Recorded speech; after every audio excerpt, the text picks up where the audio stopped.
Satu nikmat terbesar yang harus kita syukuri sebagai umat Islam adalah diutusnya baginda Nabi besar Muhammad SAW di muka bumi ini.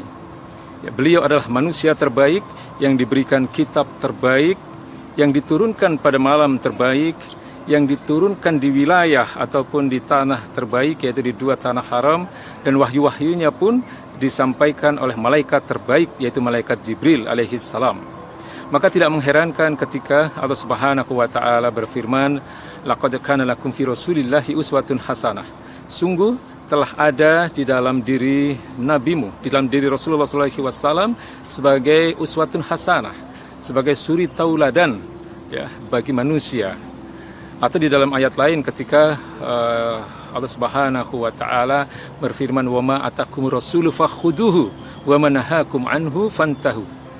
Apapun yang diberikan oleh Rasul kepadamu maka ambillah, ya, dan apapun yang dilarang oleh Rasul maka tinggalkanlah. Surat Al-Hasyr ayat 7. Ini yang pertama kali harus kita syukuri sebagai umat Islam. Kemudian yang kedua adalah bahwa baginda Nabi besar Muhammad SAW bukanlah sekedar seorang pemimpin spiritual.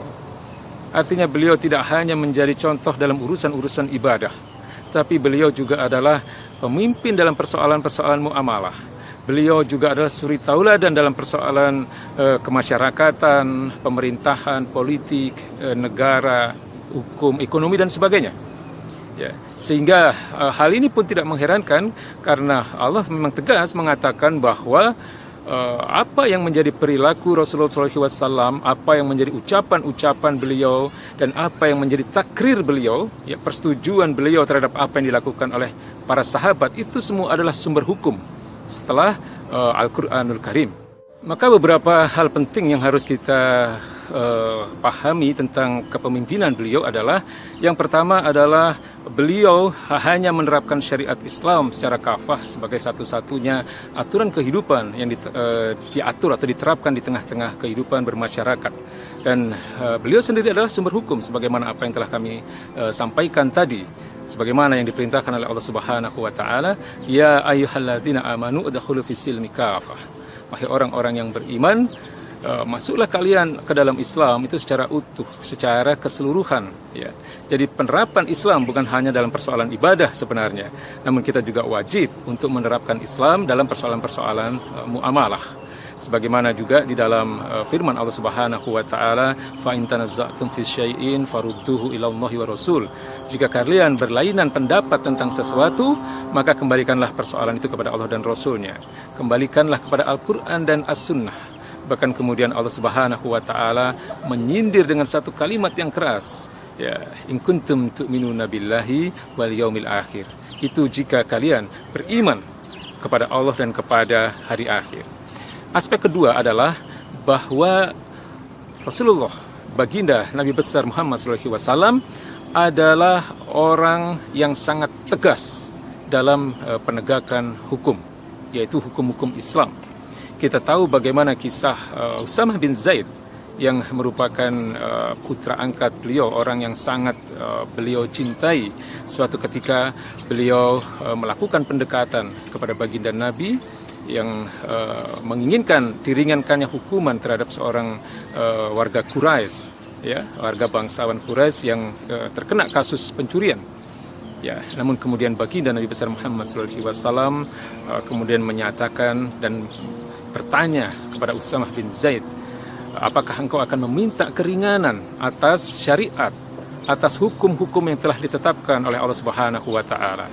Ketahuilah bahwa sesungguhnya binasanya kaum-kaum sebelum kalian adalah karena ketika kejahatan itu dilakukan oleh orang-orang yang terpandang, oleh orang-orang yang mempunyai kedudukan, hukum tidak ditegakkan.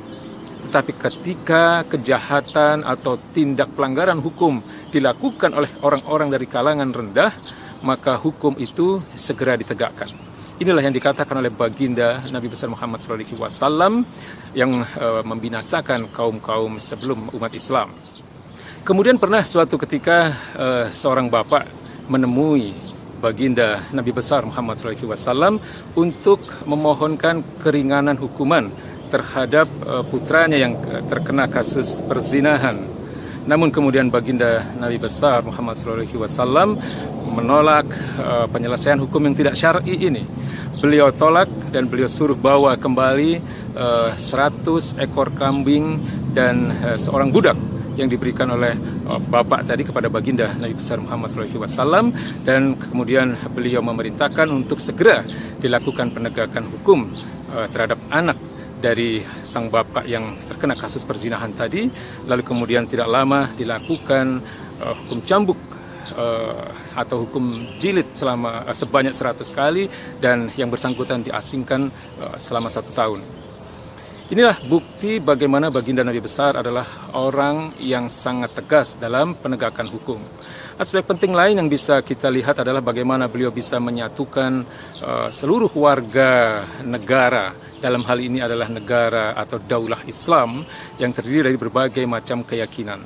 Dan aspek yang berikutnya yang tidak kalah pentingnya adalah bagaimana beliau menjalankan tugas sebagai seorang utusan dari Allah Subhanahu wa taala sebagai pengemban dakwah Islam ke seluruh dunia.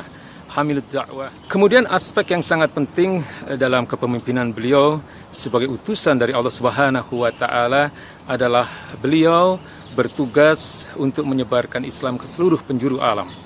Hamilud dakwah Islam ilal alam.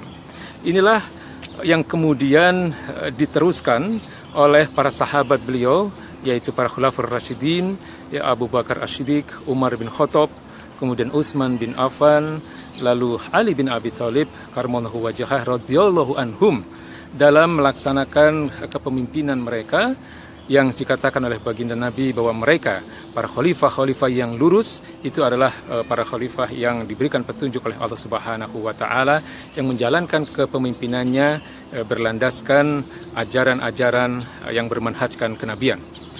Yang kemudian pun hal ini terus berlangsung selama hampir 13 abad yang diteruskan oleh para khalifah-khalifah setelahnya. Maka sekali lagi bahwa dalam momen Ramadan yang sangat penting ini, ya, kita sebagai umat Islam jangan pernah berhenti bersyukur sebagai umat yang berada di bawah kepemimpinan baginda Nabi besar Muhammad SAW, yang kemudian patut untuk menjadikan beliau sebagai satu-satunya uswatun hasanah, sebagai satu-satunya suri tauladan dalam seluruh aspek kehidupan.